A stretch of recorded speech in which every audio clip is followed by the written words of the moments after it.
25 વર્ષથી અખંડ પરંપરા જાળવનારા શિવશક્તિ ગરબી મંડળ ભાઈચારો અને સંસ્કૃતિ સાથે નવરાત્રિનું ભવ્ય આયોજન ગોંડલ તાલુકાના સુલતાનપુર ગામે કંદોઈ શેરી વાણિયા પાટી વિસ્તારમાં આવેલ શિવશક્તિ ગરબી મંડળ દ્વારા છેલ્લા 25 વર્ષથી અખંડ પરંપરા સાથે પ્રાચીન તથા અર્વાચીન ગરબાનું ભવ્ય આયોજન કરવામાં આવે છે।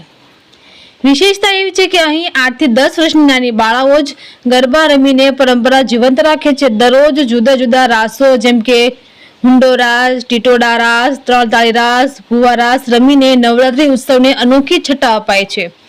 9 દિવસ બાળાઓ પરંપરાગત પોશાક ધારણ કરી લોક સંસ્કૃતિને ઉજાગર કરે છે। નવરાત્રી પૂર્ણ થયા બાદ દશેરાના દિવસે ગામના દાતાઓ તથા ગરબી મંડળ દ્વારા બાળાઓને ભવ્ય ઇનામ વિતરણ કરવામાં આવે છે।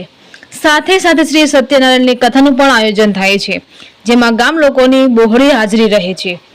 આ વર્ષે મંડળના મેદાનમાં બ્લોક નાખવાનું કામ રાજકોટ જિલ્લા પંચાયત, તાલુકા પંચાયત તથા સુલતાનપુર ગ્રામ પંચાયતના સહકારથી કરવામાં આવ્યું હતું, જેના માટે મંડળ વતી ધર્મેશભાઈ સોમછત્રાએ આભાર વ્યક્ત કર્યો હતો। પાંચમા નોરતા દરમિયાન ભવ્ય ભુવા રાસનું આયોજન કરવામાં આવ્યું હતું, જેમાં ગામના સરપંચ પતિ કાકુભાઈ વાચાણી, ઉપસરપંચ નીરુભાઈ વૈષ્ણવ, તાલુકા પંચાયત વતી હિતેશભાઈ ગોંડલિયા, સભ્ય વિપુલભાઈ ગોંડલિયા, ચિરાગભાઈ તળાવિયા અને નરેન્દ્રભાઈ વાળાની ખાસ હાજરી રહી હતી। આયોજનમાં આયોજકો ધર્મેશભાઈ સોમછત્રા, વર્ષાબેન પરમાર તથા શિલ્પાબેન સોમછત્રાની આગેવાનીમાં નવરાત્રીના 9 દિવસ સતત સેવા અને બાળકોને પ્રેક્ટિસ અપાઈ હતી।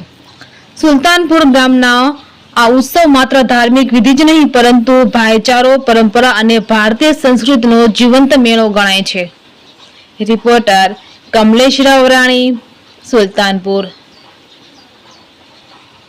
નમસ્કાર, મારું નામ રોડકિયા નવ્યા રાજેશભાઈ। આજે અમે અહીંયા શિવશક્તિ ગરબી મંડળમાં અમે રાસ રમીએ છીએ। 9 દિવસ લગન રાસ લઈએ છીએ। નાની બાળાઓ અમને 10મા દિવસે નાની બાળાઓને ઇનામ આપીને પ્રોત્સાહન મળે છે।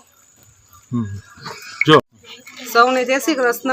આ ગરબી ગોંડલ તાલુકાના સુલતાનપુર ગામમાં આવેલી છે। આ ગરબી 30 વર્ષ જૂની છે। કંદોઈ શેરી વાણિયા પાટીમાં આવેલી છે। હું બધી ગરબી છોકરીઓને રાસ લેવડાવું છું। મારી છોકરી પ્રેક્ટિસ કરાવે છે। આ ગરબી 25 થી 30 વર્ષ જૂની છે। બધી બાળકોને અમે રાસ લેવડાવીએ છીએ। અર્વાચીન પ્રાચીન ગરબા લે છે અને 10મે દિવસે અમે બાળાઓને લાણી આપીએ છીએ। આ શિવશક્તિ ગરબી મંડળ 25 થી 30 વર્ષ જૂની છે, બરોબર છે। અને અહીંયા 8 થી 10 વર્ષની છોકરીઓને જ રાખવામાં આવે છે અને વ્યવસ્થિત બધાનો સહકાર મળે છે। પછી આ બે બેનું છે એ એને ટ્રેનિંગ આપે છે અને અમે બધા આયોજકો છીએ અને વ્યવસ્થિત ફાળો આવે છે બધાનો સાથ સહકારથી। સૌનો આભાર।